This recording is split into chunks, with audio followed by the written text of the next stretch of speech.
guys? It's LiTeFooT again. Gonna be bringing you another commentary. And today I wanted to talk about an interesting topic. Treyarch versus Infinity Ward. I'm gonna go over the certain characteristics of a Treyarch Call of Duty and the characteristics of an Infinity Ward Call of Duty. So with no further ado, let's jump right on into it. Oh, and I didn't mention Sledgehammer because they only made one game, which was of course Advanced Warfare, and well, they had a part in making Modern Warfare 3, but you know what I mean. So the first thing I wanted to compare between the two companies, Treyarch and Infinity Ward, is the sound aspect of their game, or the sound effects if you will. One thing that stands out in a Treyarch game is the sound effects, especially in the weapons and the sound within the reloading process.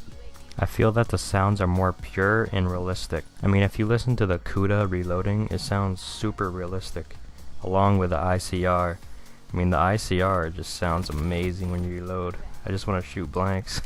The sound of the reload goes a little something like... And that's something I always admired about Treyarch, you know. Every single game, there's no really recycled sounds. They take the time and go out and like create new sounds for their guns, and they all sound really realistic, as I said before. Sound is so important in a game too, especially the theme music and the sound effects within the game. Switching gears to Infinity Ward, it's night and day compared to Treyarch, essentially. You know, Infinity Ward likes to recycle a lot of sound effects, recycle buildings. They like to recycle.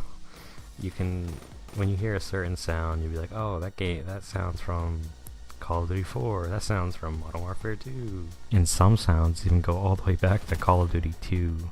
And that's not necessarily a bad thing, it's just that it's always nice to have fresh sound effects and, you know, just start fresh on your game. And when you talk about Infinity Ward's gun sounds, I'm not gonna say they sound unrealistic, but they don't sound as genuine as Treyarch's do. It feels like Treyarch goes out into the field and records sounds off the guns themselves, you know, in real life. And Infinity Ward just sits on the computer, takes recycled sound effects, changes the bass on some of them here and there, and they call it good. So my final verdict would have to be Treyarch takes the cake when it comes to sound effects. I just think that they're so far ahead, and they start fresh every single game they come out with. That being said, I'm gonna have to give the advantage to Treyarch on this one. Now the next topic of comparison between the two companies is gameplay. There's a lot of aspects to the word gameplay in terms of Call of Duty. You know, you got the hit detection, the lasting ability of the gameplay, you got the weapon balancing, you know, the whole nuance of actually playing the game itself. So let's start off with hit detection.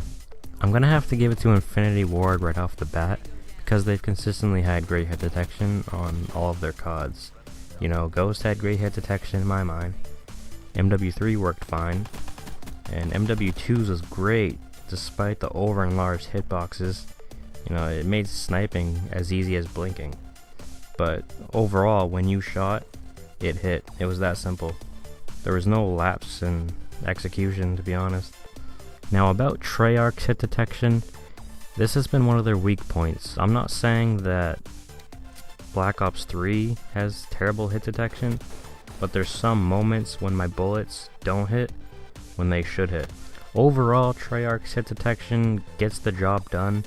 They've been improving from game to game, and it's something you could really give them a pat on the back for. So with hit detection, my advantage goes to Infinity Ward. Now let's talk about lasting appeal. Infinity Ward's CODs haven't really had a lasting appeal to it ever since Modern Warfare 2 and Call of Duty 4.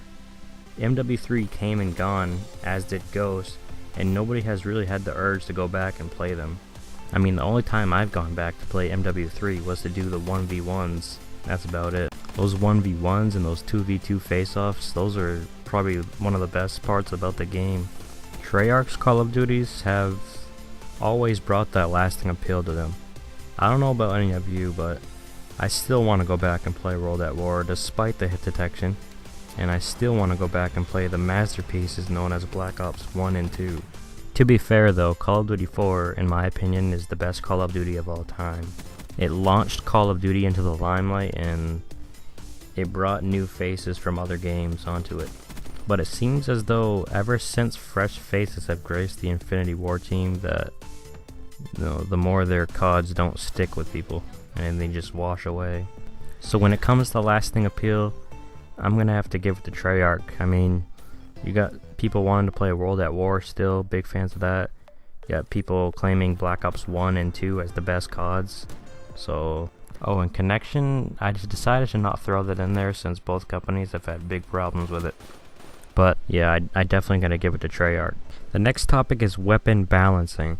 This one is somewhat even because MW2 was overpowered in every sense of the word. You know, you had one-man army noob tubes, you could use a sniper as a shotgun, the UMP was godlike, and the kill streaks were overpowered. They were on steroids essentially.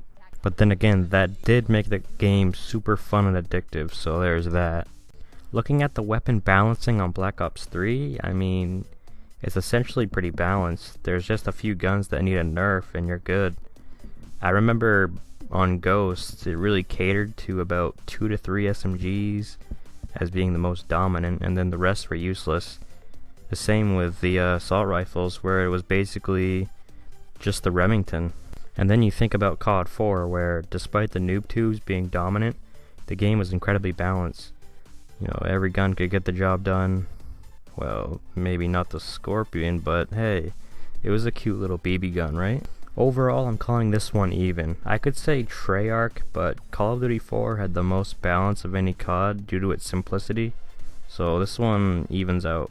So after further evaluation of all the topics, I have to say that Treyarch is the better game developer because, you know, Infinity Ward broke up. I think if it had their core guys from Call of Duty 4, it would have been a lot closer and the games would have produced a lot better content, but Treyarch has stayed way more consistent, so I'm giving it to them. But if you did enjoy, please hit the like button, subscribe for more, and leave a comment down below what you think.